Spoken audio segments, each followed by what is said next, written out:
ये हूँ उगासंड पीठ आम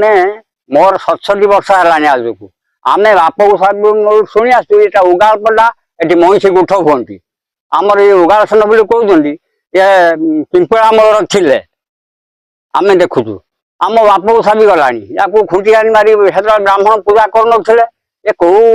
कालर कथा आम जानु आम बाप साबी खुंटिकानी मारिकी पूजा करते ब्राह्मण नाला आमर 85 मसीहार 1985 राजा नरसिंह देव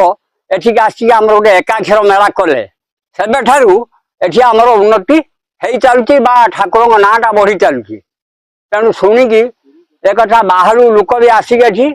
पहुँचती कार भल मंद होती काम कर पिंपला मोड़ थे आस्ते आस्ते है आमर अल्प दिन है मंदिरटा संपूर्ण होती तापर गोटे लिंब गछ थिला से लिंब गछ को आम भितर रखिए मंदिर आम मिसिकी तैयारी करछु बापू साहेब मोर तो पूजा हो पार्टी कौन सब उगासंड पीठ बोलिकी किंतु ये राजा नरसिंह देव आसवा ठारू ये आस्ते आस्ते उन्नति हो चली ठाकुर ना जे कहते रोग बेमार भल सब भल हो तेणु विश्वास कर लोक मैंने आठिकार मुख्य असुविधा हूँ कौन ना ये रास्ता घाट एक सुविधा ना बिजुलीर बहु असुविधा गोटे ट्यूबवेल भी दरकार आउे आमर मंदिर सब खंडिया है कार्य किसी हो पारनी आम जहाँ गाँव मागण कर जा सरकार तरफ किसी साहय मिलता आम मंदिर संपूर्ण करूँ तत्संगे आम बहुत उपकृत हूँ यहाँ आम सरकार निकट प्रार्थना ये पीठ ना आज्ञा उगासंड पीठ ये 200 वर्ष पूर्व ये पीठ ये पीठर शिला प्रतिमा ही पूजा पाँच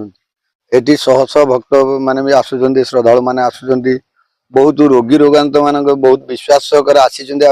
विश्वास पूर्णांग होती किंतु आमर टे गोटे अवहेलित अच्छी जदि गवर्नमेंट जदि टे आखि दिंता ये जिनसा आहरी उपकृत हाँ गोटे बिजुलीर समस्या संपूर्ण प्रथम जिनस द्वितीय जिनस दुईटी जाक जिनस आमर अधपतन है भाई पड़ी गोटे कलिकी मंदिर आउटे यज्ञ मंदिर ये दुईटा गवर्नमेंट जदि आखि दिंते ताने आम बहुत चिरपकृत हूँ आज्ञा आज्ञा सी जिनसा आज्ञा जब शिला प्रतिमार दर्शन मिली सेबेठू से गछ भी अच्छा लिंब गछटे अच्छा सी गछ ना बेसी मोटा होती ना बेसी बढ़ुंट जी